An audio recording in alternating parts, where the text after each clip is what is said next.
Hello there, Great Valley. Welcome back to another edition of the Great Valley Sports Show. My name is Ryan, and this week we have three main things to go over. First with the Eagles, and then with the Phillies, and finishing out this week with the Sixers.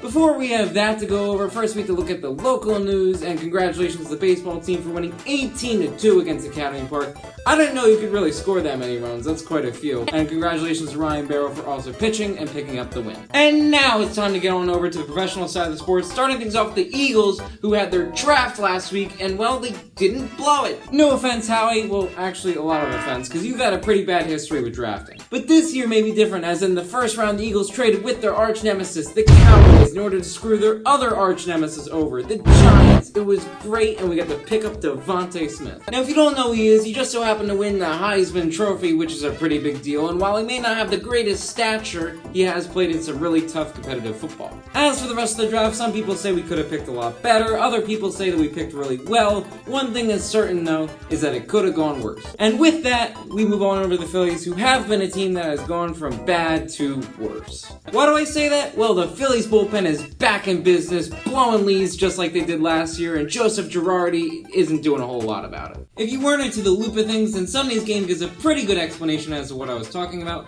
as in that game the Phillies were leading late until the Phillies bullpen gave up a ton of runs, and then they almost came back, but Rhys Hoskins just barely missed a home run that would have tied it. So, the Phillies lost that one 8-7. Although some good news for the Phillies, they were able to pick up a close 4-3 win on Monday night against the red-hot Milwaukee Brewers team, and here was their second game against the Brewers. As we're recording it, has not happened, but as they're releasing it, it will, so Post-Editing Ryan has the score right here. Do you want an update as to what's going to be happening with the Phillies? Well, then here we go. They're going to be playing today and tomorrow against the Brewers, and then they have a 3-game series against the Braves, and then finishing out the week, they have a 3-game series against the Nationals. And now going on over to the Sixers. They have won their last 5 games and are at the top of the Eastern Conference standings. Congrats to them. This includes most recently a buzzer beater win against the Spurs, with Ben Simmons just tapping the ball in before the end of overtime in order to win that game, as well as a nice win on Monday against the Bulls. So as for the Eastern Conference standings, it's still a very tight race, and the Sixers can very easily drop down quite a few, but the hope is that they continue winning these games and they can stay right there at the top. And they can do so with some of these upcoming games, as they have, well, quite a few, as they start today against the Rockets, and then they have Friday against the Pelicans,